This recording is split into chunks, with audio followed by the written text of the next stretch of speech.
Hello everyone. अगर आपको public international law में 60 प्लस मार्क्स लाने हैं तो ये वीडियो एंड तक ज़रूर देखना, क्योंकि मैं आपको एग्जैक्टली बताने वाली हूँ कि पूरे सिलेबस में क्या पढ़ना है और क्या छोड़ना है और कहाँ से मार्क्स उठाने हैं। सबसे पहले 10 सेकंड में आप ये समझ लो कि पब्लिक इंटरनेशनल लॉ क्या होता है। तो बेसिकली ये एक ऐसा लॉ है जो डिफरेंट कंट्रीज, इंटरनेशनल ऑर्गेनाइजेशंस और इंडिविजुअल के बीच रिलेशंस को रेगुलेट करता है, जैसे ट्रीटी, डिस्प्यूट्स और इंटरनेशनल रिस्पॉन्सिबिलिटी। ठीक है, तो अब मैं आपको पूरा रोड मैप देने वाली हूँ कि हर यूनिट में क्या इंपॉर्टेंट है और कहाँ से क्वेश्चंस आते हैं और किन किन को हमें करना है, जो हमें मार्क्स गेन करवाने में और बैक नहीं आएगी। इसकी हमारे पास अच्छे से अगर आप प्रिपेयर करोगे तो पूरा आपको बैक भी नहीं आएगी और मार्क्स भी बहुत अच्छे आएंगे। 60 प्लस मार्क्स करना बिल्कुल टफ नहीं है, क्योंकि मैंने स्कोर किया है, then I am telling you. ठीक है, तो इसे ध्यान से सुनते रहना। उसके बाद आपको सबसे पहले पब्लिक इंटरनेशनल लॉ में यूनिट 1 देखना है। इसमें nature and development of international law दिया हुआ है। इसमें सबसे पहले ये यूनिट एक फाउंडेशनल यूनिट है, जिसमें हमें डेफिनेशंस ऑफ इंटरनेशनल लॉ बहुत ज़रूरी है, जो हमें करने ही करने हैं। उसके साथ हमें इसमें देखना है डेवलपमेंट कैसे कैसे इसकी हुई थी, उसका प्रोसेस पता होना चाहिए। इन शॉर्ट, ज़्यादा नहीं, इन शॉर्ट पता होना चाहिए। ठीक है, उसके बाद हमें सैंक्शंस को देखना है।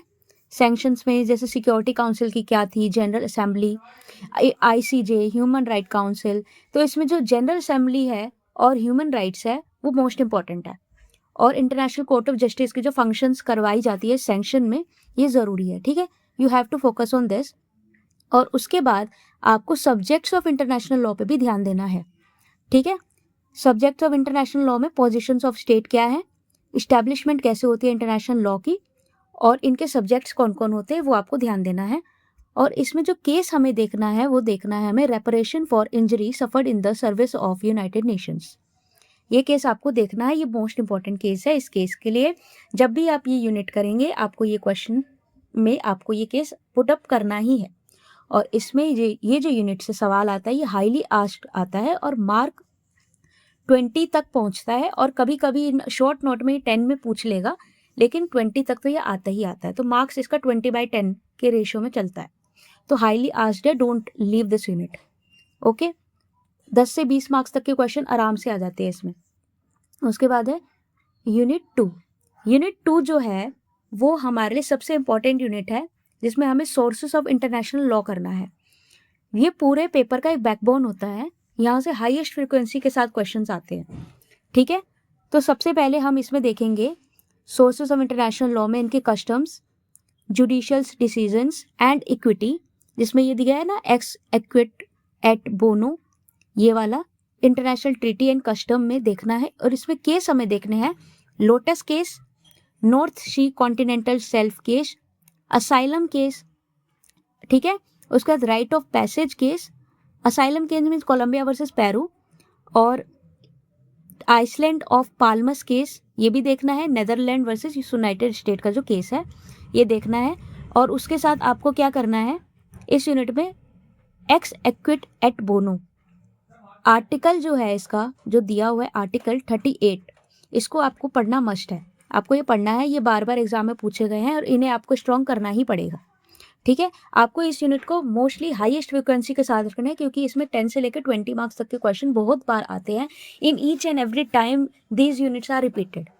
ठीक है, so you have to focus on this.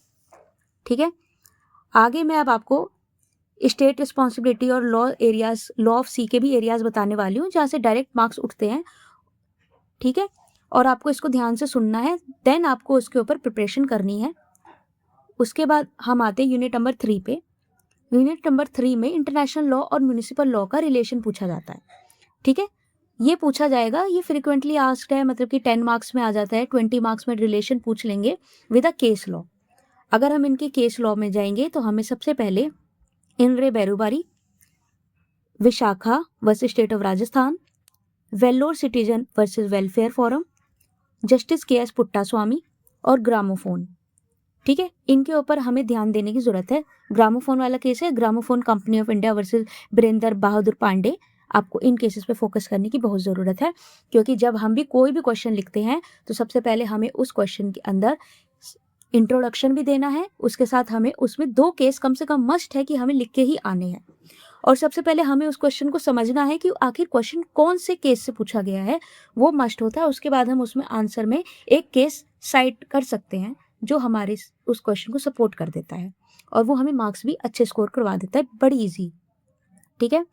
उसके बाद यूनिट 4 है। Unit 4 is a highest scoring number, highest score करवाएगा और बहुत अच्छा यूनिट है ये, स्टेट रिस्पॉन्सिबिलिटी। तो स्टेट रिस्पॉन्सिबिलिटी में इसके भी मार्क 10 से 20 में चलता है। 20 नंबर का तो ये फेमस है कि ये आता है। इसमें आपको यूनिट 4 में स्टेट रिस्पॉन्सिबिलिटी में आपको ध्यान देना होगा damage theory, fault theory, absolute liability and risk theory. ठीक है।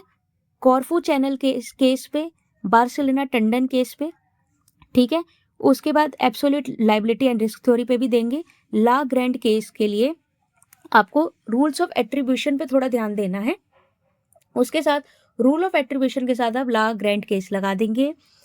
ठीक है। रेपरेशन, रेस्टिट्यूशन, इंडेमनिटी, सेटिस्फेक्शन जो है ये फॉर्म्स ऑफ रेपरेशन होते हैं। ये कम से कम 5 नंबर में इजीली पूछ लिया जाता है कि what are the forms of reparation in a short note.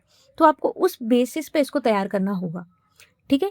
और damage theory, fault theory, absolute liability theory, इनको भी आप बस एक इंटरनेशनल रिस्पॉन्सिबिलिटी के कॉन्स्टिट्यूएंट एलिमेंट्स के ऊपर याद रखेंगे। It will be sufficient for you, no need to do extra thing in this case. ठीक है। उसके बाद आप आ जाओ यूनिट नंबर 5 पे। Unit number 5 is the highest scoring. इसको तो आप बिल्कुल नहीं छोड़ेंगे, आपको इसको करके ही जाना है। लॉ ऑफ सी को, लॉ ऑफ सी का क्या है कि रिपीटेडली पूछा जाता है। ठीक है। तो अब इसमें क्या है कि हमें इसमें करना है territorial sea, exclusive economic zone, high sea, continental shelf.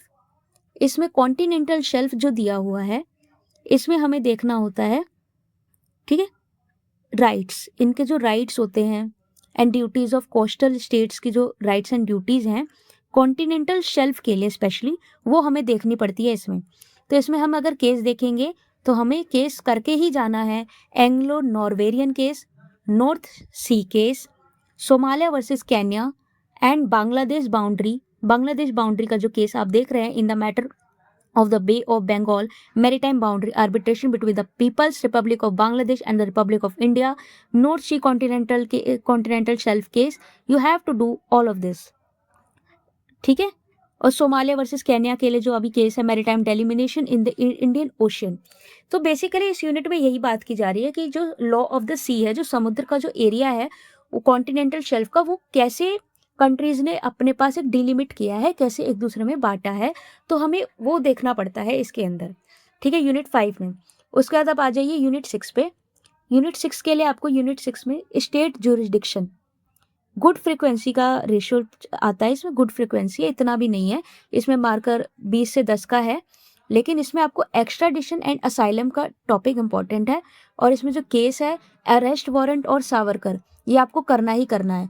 उसके बाद यूनिट नंबर 7 में डिप्लोमेटिक इम्यूनिटी, ये छोटा सा है लेकिन डायरेक्ट क्वेश्चन पूछ लेते हैं। इसमें से जादव का केस कर लेना है, जादव कुलभूषण जादव वाला जो है लास्ट में इंडिया वर्सेस पाकिस्तान, ये कर लेना है। और ये 20 मार्क्स में 20 से लेकर के 10 से लेकर के 20 तक में काउंसिलर रिलेशन जो लिखा हुआ है इसमें, consuls relations, consular privileges and immunities, ये करना मस्ट है, ये करके जाना डिप्लोमेटिक इम्यूनिटी में। और 10 नंबर का ये एक शॉर्ट नोट में आएगा, लेकिन अगर इसमें से हम काउंसिलर रिलेशंस पूछ ले तो वो 10 से 20 में चला जाता है, जादव केस आता है। रेस्ट आपको फोकस करना है। General assembly resolution of United Nations क्या है, जो मैंने आपको ऑलरेडी यूनिट 1 में बता दिया था, वो 10 मार्क्स में आ जाता है। उसके बाद आपको origin, function and power of human rights council established by the UN, ये भी आपको देखना है 20 मार्क्स में। ठीक है। और उसके बाद इंडियन लॉ के क्या कनेक्शन है इंटरनेशनल लॉ के साथ, वो हमें 10 से 20 मार्क्स में देखने होते हैं कि हमें ये भी तो पता हो कि इंडिया ने कैसे इंटरनेशनल लॉ से कोलैब किया है, कैसे वो वर्क करते हैं, हमें ये बातें पता होनी चाहिए। So it's a minor thing but you have to focus on this. तो अब लास्ट स्ट्रेटेजी यही मैं कहूँगी, अगर आपको 60+ मार्क्स स्कोर करने हैं तो सबसे पहले sources, state responsibility, law of sea को स्ट्रॉन्ग कर लेना। ठीक है। उसके बाद यही हाईएस्ट वेटफुल एरियाज होते हैं। इसके बाद आप यूनिट 1, और यूनिट 3 से कॉन्सेप्चुअल क्लैरिटी बनाइए और शॉर्ट यूनिट लास्ट में रिवाइज कर लो। ठीक है, अब ये देखिए जो मेरी कॉपी आप देख रहे हो, ये मैंने अपने हैंड रिटन लिखे हैं।